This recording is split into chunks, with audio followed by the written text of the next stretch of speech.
कृष्ण और अर्जुन और दुर्योधन, जिंदगी में जितने भी जल्दी हो सके, क्या कह रहा हूं, पढ़िए आप लाइन को, जिंदगी में जितनी भी जल्दी हो सके अपने सारे के सारे सवालों का अंतिम संस्कार कर दो, नहीं तो सब कुछ होते हुए भी ये तुमको असफल बना देंगे। आज जब से मीटिंग शुरू है, मैं आपको बार बार कह रहा हूं, रूटीन बातों में मत उलझिए। सोचो, जिन जिन लोगों ने महाभारत देखी होगी, फोन में देखी, टीवी में देखी है, अंडरस्टैंड करो, समझाने वाला दोनों को एक ही था, दुर्योधन को भी अर्जुन को भी एक ही समझाने वाला था ना। yes, आज आप देखिए, आज यहाँ बहुत सारे लोग होंगे जो आज जिंदगी की नई शुरुआत करेंगे कि सर की मीटिंग से हमने ये सीखा। राहुल कुमार जब स्टेज पे आए तो राहुल कुमार ने ये कहा कि हमने इनकी ट्रेनिंग लेके आज इतने करोड़ कमाया, और एक बंदा इन्हीं ट्रेनिंगों को लेके काम छोड़ देगा कि मुझसे नहीं होगा। मतलब समझाने वाला एक। अर्जुन वो है जो अपने क्वेश्चनों का अंतिम संस्कार कर दे, और दुर्योधन कौन है? मर जाएगा फिर क्वेश्चन नहीं छोड़ेगा, मर जाएगा फिर क्वेश्चन नहीं छोड़ेगा। कौन से क्वेश्चनों में उलझे पड़े हो तुम? आप लोग मार्केट में जाते हो, आप लोग आइसक्रीम खाते हो, कभी डेयरी वाले को पूछा कि गाय के दूध की है या भैंस के दूध की है, बकरी के दूध की है? आपको खाने से मतलब है, समझ रहे हो? आप क्रिकेट का मैच खेलते हो या देखते हो, उसमें 3 स्टंप है। सचिन तेंदुलकर अपने टीम को ये बोलता है, पहले ये क्लियर करो कि ये 3 क्यों है, 2 क्यों नहीं, 1 क्यों नहीं, 5 क्यों नहीं? तो उधर से आंसर पता क्या आता है? इसको बाहर निकालो, दूसरा तैयार बैठा है। फंडामेंटल के ऊपर कभी भी क्वेश्चन क्रिएट मत करो। कई बार कुछ लोग इतने इंटेलिजेंट हैं, सर ये सेमिनार और भी बढ़िया हो सकता था, ये जो आपने 500 रुपया पास की फीस रखी ना, अगर ये 150 रखते ना सर, तहलका मच जाता। मतलब अर्जुन कृष्ण को सिखा रहा है कि चक्कर कैसे चलाना है। इन क्वेश्चनों से बाहर निकलो, अपलाइन को गाइड करना बंद कर दो, बंद कर दो गाइड करना। उसको बहुत कुछ आता है, क्योंकि वो कम से कम तुमसे पहले का जुड़ा है, उसको बारीकियां पता है। तुम सिर्फ काम करो, क्वेश्चनों में मत उलझो। और वो बंदा ये अपलाइन को तो बोला ही कि 500 का पास 150 में होता तो बढ़िया होता, अब डाउनलाइन को भी नेगेटिव कर रहा है। मैंने तो सर को बोला था, पर सर ने मेरी सुनी। डाउनलाइन समझ जाती है, जब साले तेरी नहीं सुन रहे तो मेरी कौन सुनेगा? खुद नेगेटिव करते हैं और बाद में अपलाइन को बोल रहे हैं सर आप पॉजिटिव करो। एक बंदे का अपनी बीवी के साथ झगड़ा हो गया, उसने बड़ी कोशिश की बीवी को मनाने की कि मान जा मान जा मान जा, वो नहीं मानी, माइक पे चली गई। बंदे ने सोचा यार जब पत्नी ही चली गई तो जी के करेंगे क्या? वो एक पुल के ऊपर गया आत्महत्या करने, कूदने लगा, लेकिन मन में याद आ गया यार ऐसे भी तो कैसे मर जाऊं यार, मरना कोई आसान काम है, लेकिन जीऊंगा तो नहीं। जहर खाने लगा, गोली मुंह में डाली, मन में विचार आया यार क्या एक ही झटके में मर जाऊंगा? अगर कहीं तड़फना पड़ा तो तड़फेगा कौन यार? नहीं, ऐसी मौत चाहिए जो झटके में खत्म। उसको पता चला इस शहर में 1-2 डॉन है और वो गोली मार के बड़ा बड़ों का दर्द दूर कर देते। वो उनके ऑफिस गया, मुझे बग्गा भाई से मिलना है। सारे बटर बग्गा भाई का तो लोग सारा नाम सुन के कांप जाते हैं, ये कौन है? जो पहली बार बग्गा भाई से मिला, भैया मुझे आपसे बात करनी है। हेलो, पक्का भाई नाम है, बात नहीं करता है, गोली चलाता है। ऐसा ही आदमी मुझे चाहिए। क्यों, कोई टपकाना है? बोला जी बिल्कुल, फोटो दिखाओ। फोटो पैसे लाए हैं? कहता जी ये बैग। एक बंदा टपकाने का 10 लाख लेता हूं। कहता जी 10 लाख 10,000 रुपया बीच में। कहता 10,000 किस लिए? कहता इसलिए कि कुछ भी हो जाए बस छोड़ना मत। जैसे ही उसने देखा, कहता फोटो लाओ, तो खुद की फोटो निकाली। बंगा भाई चौंक गया, यार ऐसे भी दिन देखने पड़े तो बंदा अपनी सुपारी लेके आ रहा है।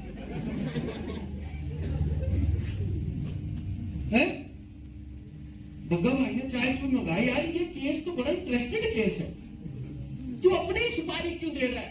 उसने पूरी कहानी सुनाई। मैं अपनी पत्नी को बहुत प्यार करता हूँ, पर छोड़ के चली गई। कहते उल्लू के पट्टे, जब तू प्यार ज्यादा करता था तो गई क्यों? उसने जो बताना था बताया, और उसने बोला देख बगा भाई, मैं उसके बिना नहीं जी सकता, तुझे मुझे उड़ा देना। बगा भाई बोलता है सोच समझ के बोल, हम जो एक बार जिसकी सुपारी ले लेते हैं ना, वो कैंसिल नहीं करते हैं। कहता इसीलिए तुम्हारे पास आया हूं। कहता लेकिन कल को तेरा मूड बदल गया तो? कहता याद रखो, मैं तुम्हारे पैर पड़ूं, मेरी पत्नी तुम्हारे पैर पड़े, चाहे जो मर्जी बोले, जैसा मर्जी समझाएं, जितना मर्जी रोएं, बस आपको यह समझ लेना है कि हम नाटक कर रहे हैं, पर आपको हमको छूट करना पड़ेगा।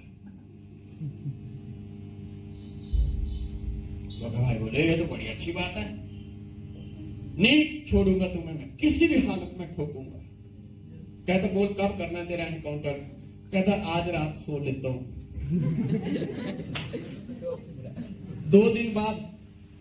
कहता 2 दिन बाद क्या? दूसरे दिन सुबह तो तेरी लाश पड़ी होगी। अब क्या हुआ? 2 दिन का टाइम दिया था, अगले दिन पत्नी घर पे आ गई।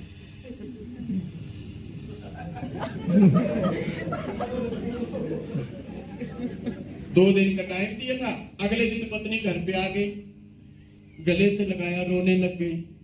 मुझे मायके जाके पता चला पति के बिना औरत की कोई जिंदगी नहीं।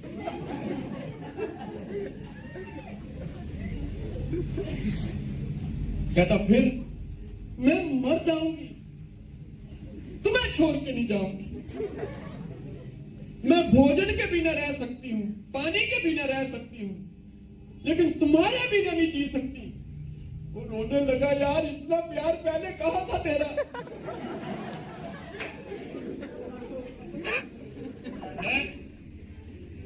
जब मैं तो डर गई थी, पता मैं भागी भागी क्यों आई? क्योंकि जाते समय तुम बोल रहे थे कि आजा, नहीं तो मेरी लाश के ऊपर तुम्हें आना पड़ेगा। मैं डर गई थी तुमने कुछ गलत तो नहीं किया। कहते मैंने कर डाला है। कहते क्या किया? सुबह पता चल जाएगा। उसने पूरी कहानी सुनाई। कहती मैं बका भाई से बात करूंगी। फोन उठाया, हेलो, हाँ जी कौन? मैं उमेश की पत्नी। हाँ हाँ मुझे पता, कल उसको टपका दूंगा। बका भाई मेरी बात तो सुनो, हमारे बीच जो झगड़ा था, गिले शिकवे थे, दूर हो चुके हैं। प्लीज कुछ भी करो, उनको मत मारना। हाँ वो तो उसने पहले बोला था कि हम कुछ भी बोले बस छोड़ना मत।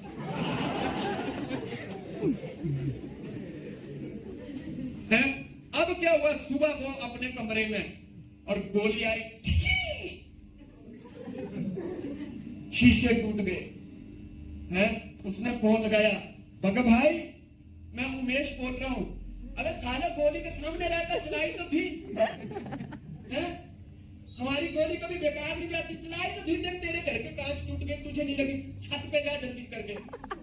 तेरे को हमने वादा किया कि आज सुबह टपका देंगे, छत पे जा जल्दी करके, मैं दूसरी भर रहा हूँ। बगा भाई मेरी बात तो सुनो यार, हुआ क्या? मेरी पत्नी आ गई है और हमारे बीच जो गिले शिकवे थे वो दूर हो चुके हैं। अब हम एक दूसरे को बहुत प्यार करते हैं। हाँ, वो तो तूने पहले ही बोला था कि मैं कुछ भी बोलूं बस छोड़ना मत।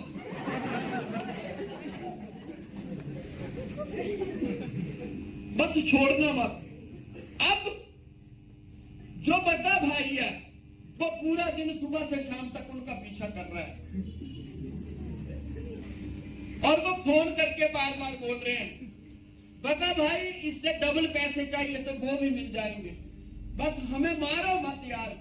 नहीं तो तुमने दिए तो है 10,000 एक्स्ट्रा और तुमने बोला भी था कि जिंदा मत छोड़ना, कुछ भी हो जाए। यस, जिंदा मत छोड़ना, कुछ भी हो जाए। लेकिन मैं भी अपने धंधे का पक्का हूं भाई, चाहे 100 गोली चलानी पड़े, 200 चलानी पड़े, मैं तुझे छोड़ूंगा नहीं। पत्नी बोले, बका भाई बात तो सुनो यार। अरे सुन के ही तो तुम्हारे पीछे हूं, साला 10 एनकाउंटर और करने थे, वो वेटिंग में चल रहे हैं। वो वेटिंग में चल रहे हैं, तुम साले पहला एनकाउंटर ऐसा मिला है, खुद सुपारी दे के गया है। लेकिन लास्ट में बका भाई का एक ही विचार होता था, भाई डरना मत, कमिटमेंट किया ना, मैं ही उड़ाऊंगा, मैं ही उड़ाऊंगा। अब होता क्या है हमारी टीमों में, कई बार बंदा इधर है, ये डाउन लाइन है, इसके ऊपर एक और अपलाइन है। अब इसका मानो किसी कारण इससे नहीं बन रहा है, कोई चीज हो सकती है, ये बंदा क्या करेगा, इनको नेगेटिव करेगा, इनको, यार ये तो ऐसे लोग हैं, ऐसा वैसा है, ऐसा वैसा। अब होता क्या, थोड़े दिनों के बाद ये जब अपनी अपलाइन से बात करता है या बाय चांस इसका विजन क्लियर हो जाता है, पर तब तक ये नेगेटिव हो चुके होते हैं। अब ये क्या बोल रहे हैं इनको, सर मेरी टीम को पॉजिटिव करो ना, भाई नेगेटिव तो तूने की, सुपारी तुमने दी, अब बोल रहा है जिंदगी दो, कैसे होगा, गलती तुमने की है, तुमको ही भुगतना पड़ेगी। इन चीजों से बचो। एक महिला के 10 बच्चे बड़े रोते थे, महिला मारती थी कभी कभी उनको, तो जब भी कोई बच्चा ज्यादा रोता था महिला उठा के अपनी छाती से लगाती थी और 1-2 पपियां लेके बोलती थी, बेटा गलती करके रोते नहीं। एक दिन महिला दुखी हो गई, सारे यार 10 पैदा हो गए, जान खा लेते मेरी, जीने नहीं देते, किसी की चड्डी साफ करो, किसी को नहलाओ, किसी को कपड़े पहनाओ, पूरा दिन मेरा निकल जाता है। महिला जोर जोर से रो रही है, छोटी सी लड़की माँ की गोद में आई, मम्मा मम्मा गलती करके लोते न।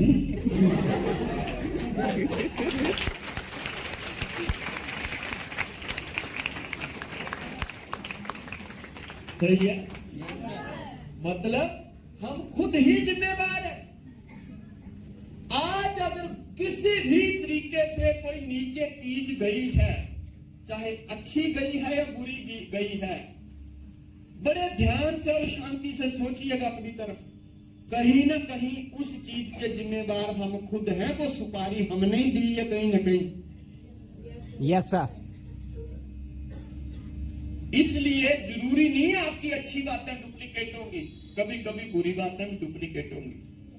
क्वेश्चनों में मत उलझो, बहुत सारे क्वेश्चन, 100 क्वेश्चनों के आपको आंसर मिल सकते हैं, लेकिन 1000 क्वेश्चन जीवन में ऐसे होंगे उनको इग्नोर करके तुमको आगे बढ़ना पड़ेगा, आंसर नहीं मिलेंगे।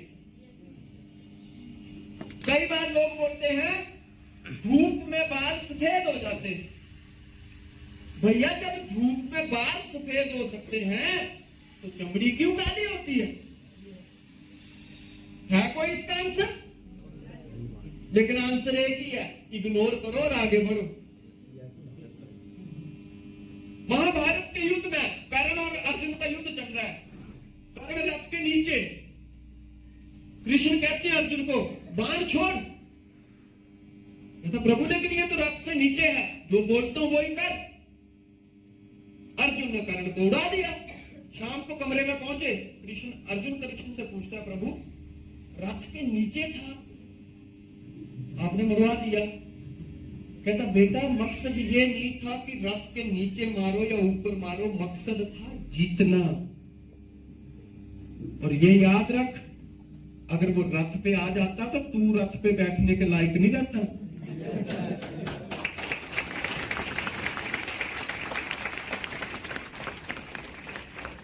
क्वेश्चन मत पूछिए। अगर आपको अपनी अपलाइन ने बोला है कि ये करना है तो करो, वक्त के साथ आपको वो चीजें समझ आएंगी कि बोला क्यों था। दुर्योधन एटीट्यूड मत रखिए। दुर्योधन एटीट्यूड क्या है?